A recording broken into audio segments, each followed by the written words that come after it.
ஆன்மீக அன்பர்கள் அனைவருக்கும் வணக்கம். புது வருஷம் பிறந்தாச்சு. நம்ம வீட்டில் பார்த்திங்கன்னா நிறையா புது புது கேலண்டர், போகிற இடம் எல்லாமே கையில் ஒரு கேலண்டர் கொடுத்து அனுப்புவாங்க. மந்த்லி ஷீட்டாக இருந்தாலும் சரி, டெய்லி ஷீட்டாக இருந்தாலும் சரி, நம்ம வேண்டான்னு சொல்ல முடியல. சில இடத்துல நம்ம வாங்கிப்போம், சில இடத்துல இருக்குது அப்படின்னு சொல்லிட்டு நைஸாக நழுவிடுவோம். ஆனால் பழைய கேலண்டர் நிறைய எக்கச்சக்கமாக இருக்கும்.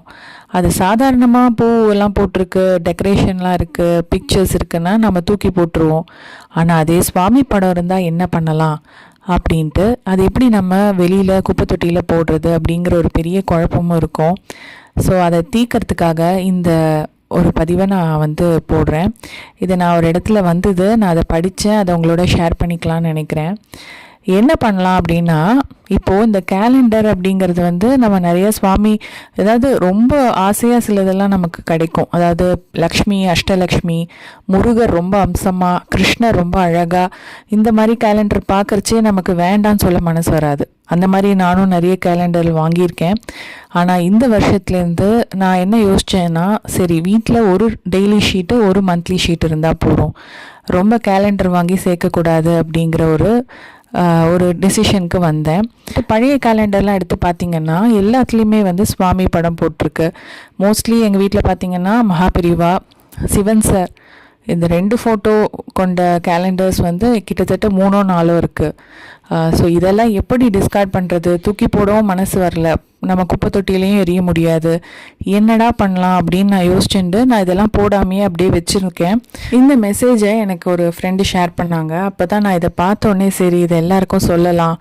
அதே மாதிரி இந்த மாதிரி நீங்கள் கேலண்டர்ஸ் எல்லாம் சுவாமி படம் போட்டதெல்லாம் எப்படி நீங்கள் டிஸ்கார்ட் பண்ணுவீங்க அப்படிங்கிற உங்களோட சஜஷன் அண்ட் ஐடியாஸையும் நான் வரவேற்கிறேன். ஸோ எனக்கு என்னென்னா, நிறைய நம்ம ஃப்ரேம் போட்டு ஒரே சுவாமி இது நம்ம நிறைய பிக்சர்ஸ் வைக்க நம்ம மெயின்டெனன்ஸ் ரொம்ப கஷ்டமாக இருக்கும். ஸோ அதனால தான் நான் இது எப்படி டிஸ்கார்ட் பண்ணுறது அப்படிங்கிற இதுக்கு போனேன். இப்போது இந்த பழைய கேலண்டர் பார்த்திங்கன்னா உங்களுக்கு ஃபுல்லாகவே ரொம்ப திக்கான அட்டையாக தான் இருக்கும். அதாவது நான் சொல்கிறது டெய்லி ஷீட்டு. ஸோ இது என்ன பண்ணலாம் அப்படின்னா, அந்த சுவாமி படம் இருக்கிற இடம் இருக்கு இல்லையா, அதை மட்டும் நல்லா கட் பண்ணி எடுத்துக்கலாம். மற்றதெல்லாம் நம்ம குப்பை தொட்டியிலே போட்டுடலாம், ஒன்றும் பிரச்சனையே இருக்காது. சுவாமி படம் இருக்கிற இடத்த மட்டும் கட் பண்ணிவிட்டு அதில் பார்த்திங்கன்னா லேயராக வரும். அந்த லேயராக வர்றது எல்லாமே பேப்பர் தான். முதல்ல பார்க்க திக்காக இருக்கும், போக போக அது லேயராக வரும். ஸோ அதை அப்படியே உரிச்சு எடுத்துடலாம். அப்படி வரலைன்னா அந்த சுவாமி படம் போட்ட இடத்த மட்டும் நம்ம ஒரு பாத்திரத்தில் தண்ணி ரொப்பி அதில் போட்டு வச்சிட்டோம்னா ஒரு 2-3 நாளில் அது எல்லாமே பேப்பர் தானே, நல்லா அப்படியே கூலாக ஆகிடும். அதை எடுத்து நம்ம செடிகளுக்கு போடலாம். ஏன்னா நிறைய பேர் பார்த்திங்கன்னா பழைய பொம்மைகள், பழைய கேலண்டர் இது எல்லாத்தையும் கோயிலில் கொண்டு யாரும் இல்லாத இடத்துல வச்சுட்டு போயிடுவாங்க. பாவம் அந்த கோவிலில் பராமரிக்கிறவங்களுக்கு ரொம்ப இது தலைவலியாக இருக்கும். ஸோ அந்த மாதிரி நம்ம பண்ணி மற்றவங்களுக்கும் சிரமத்தை கொடுக்க வேண்டாம். இது ரொம்ப நல்லா இருந்தது இந்த ஐடியா, அதனால் உங்களோட ஷேர் பண்ணிக்கலாம்னு நினச்சேன்.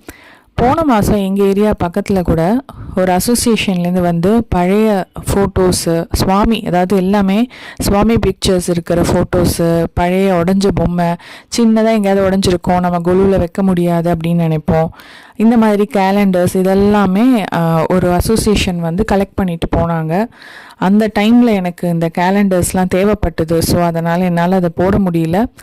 இன்னொரு தடவை அந்த மாதிரி அசோசியேஷன் சென்னையில் எங்கேயாவது வந்தாங்கன்னா அந்த டீட்டெயில்ஸ் கிடச்சிதுன்னா நான் உங்களுக்கு சென்ட் பண்ணுறேன்.